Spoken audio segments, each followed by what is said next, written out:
ladies and gentlemen. Welcome to VFG Movie Reviews with your host, Tim Williams.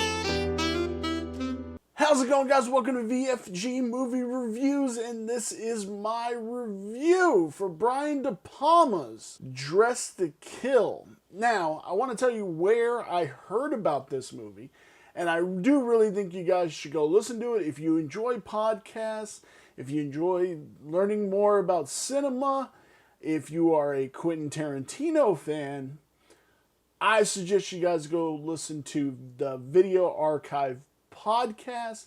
This is Quentin Tarantino's podcast with one of his writing partners, Roger Avery, and his daughter, Gala Avery, and it is absolutely great.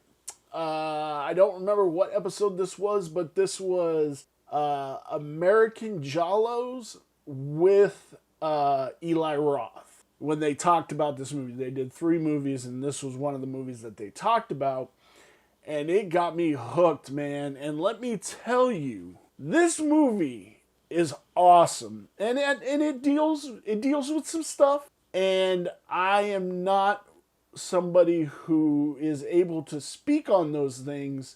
So I am just going to stick to the way the movie describes this stuff. I'm not saying the way the movie describes this stuff is true at all.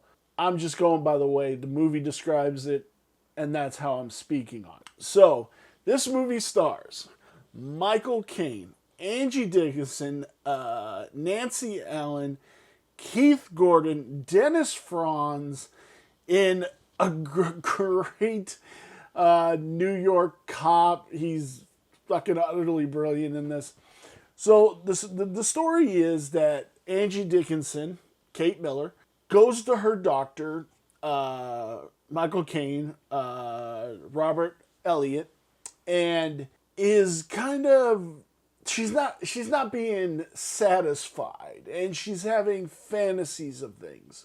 And she kind of goes to him to talk about this stuff, and kind of she hits on him, and she wants to have sex with him, and he's like, no, I'm a married man and you're a patient, I wouldn't do that sort of thing. And then she ends up going to a museum, and she kind of coaches this guy, like they play back and forth with each other.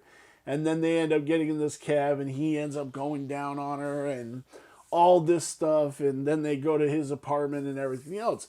But then there's this mysterious woman who ends up killing her, slashing her with this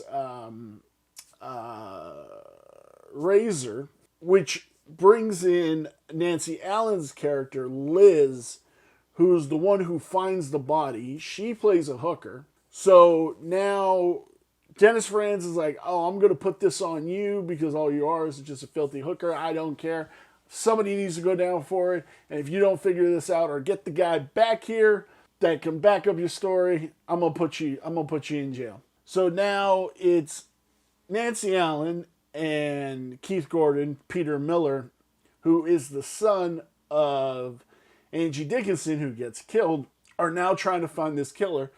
But the killer is now hunting down Nancy Allen's character, and there's just some craziness that goes into this. And I really don't want to spoil any of the twists or turns that are in this. Matter of fact, when I was watching this movie, the last part of this movie had me absolutely shocked. I was like, the moment the big jump scare happens, it built up and built up and built up, and De Palma just built it up, and it sucked me in, and I jumped. I literally just jumped into where I was sitting, and it is really cool.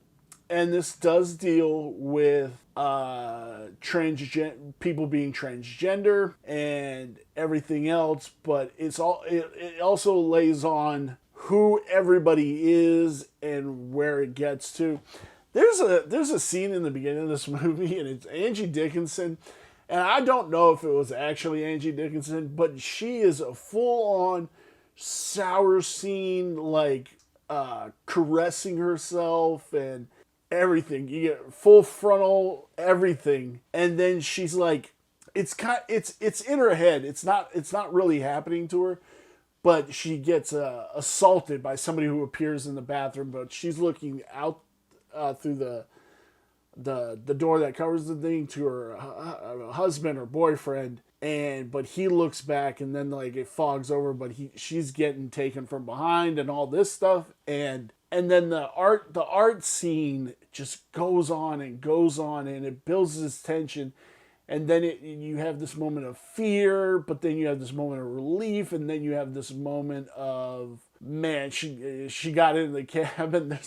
There's a joke that Dennis runs, and he's like, yeah, I know, I got a blow by blow from the cabby, if you know what I mean.